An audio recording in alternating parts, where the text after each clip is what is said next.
resources. I think this one is quite straightforward, so I'll skip on this. And this one is the product and service diversification. That means, okay, one of the example here is the bundle products or services. So we know about bundle services in telecoms, right? Like we just mentioned, bundle. But I think this factor plays less and less role in identifying S&P right now because all the telecoms there, they provide very bundled services. The next one is economics of scale. So I believe you all have economic class before, right? So what is economics of scale?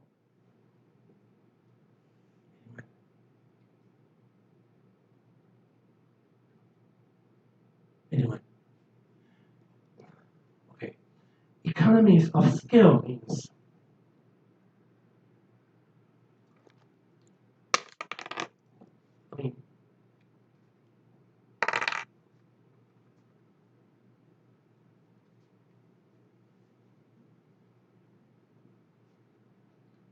with the growth of your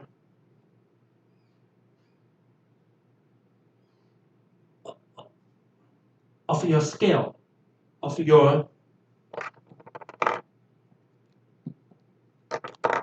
product making, the cost for each product become lower. The average cost of each product become lower. The basic idea is when a company become bigger, the average cost for the company to make the product for each product is lower. That is because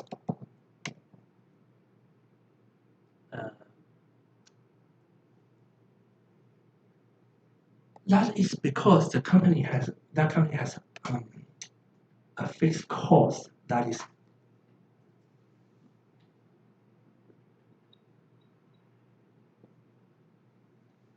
and by fixed means it's already there. It won't change a lot. So that when that company is making more products, the cost, especially the cost in the fixed cost, is lower. So the average cost for that company to produce each more products become lower. Okay. Look very puzzled. The idea is when the company becomes bigger, the cost for the company to produce any additional products becomes lower. Okay. And the next one is economies of scope, which means the concept of, for example, a company making product A and product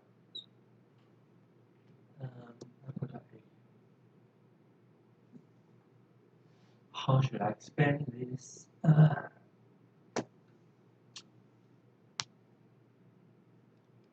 Okay, it's not the same as economy of scale, but it's something like when the company is making two products, the average cost is lower than if making product, the first product, and plus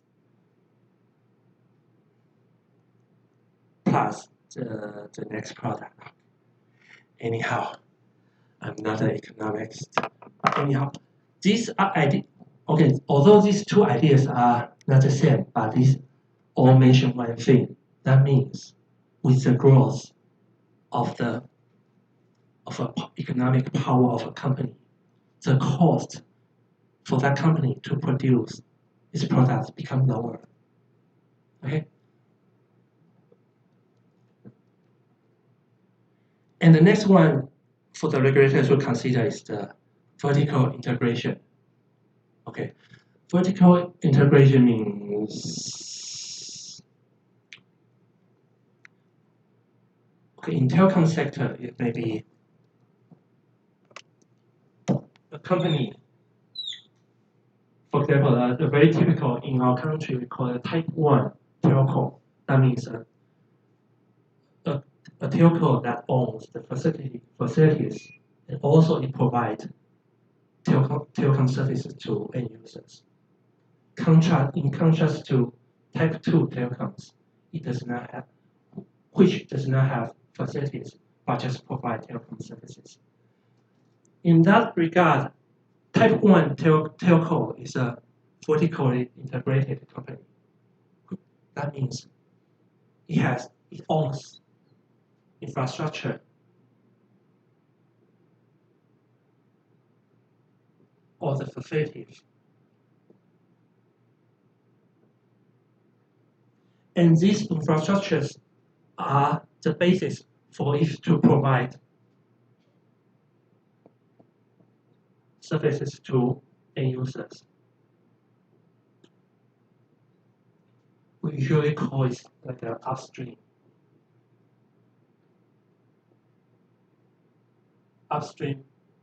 market or upstream products,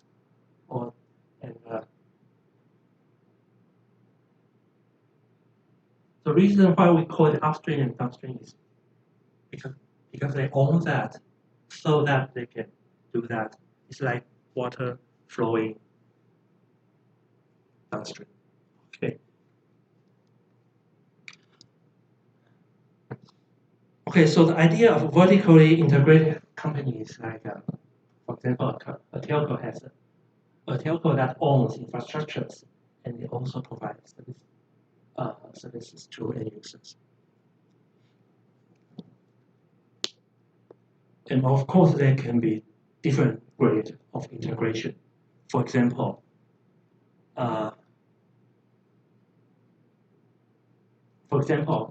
if a telco, besides owning the infrastructure, besides providing services to end users, it also,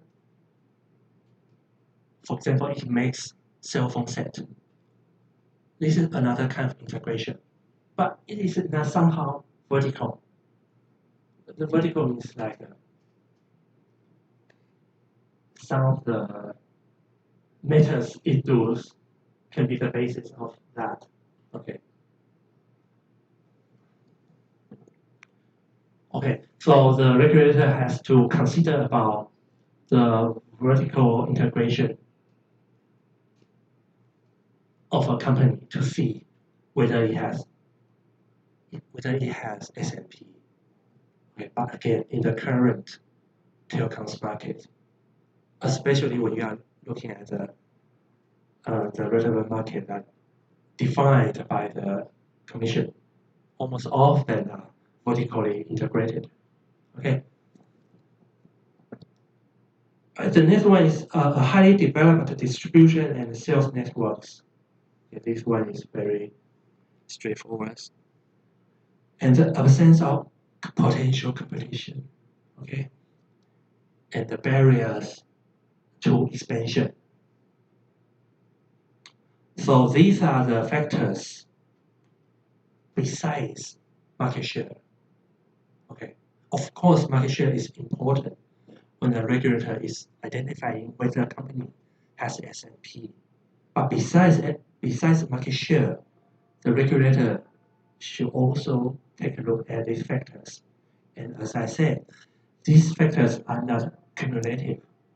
Okay, not all of them should be met, but the regulator can consider maybe one or several of them are quite significant, so that it can identify that company has S&P in the defined relevant market. Okay, so we have a short break here.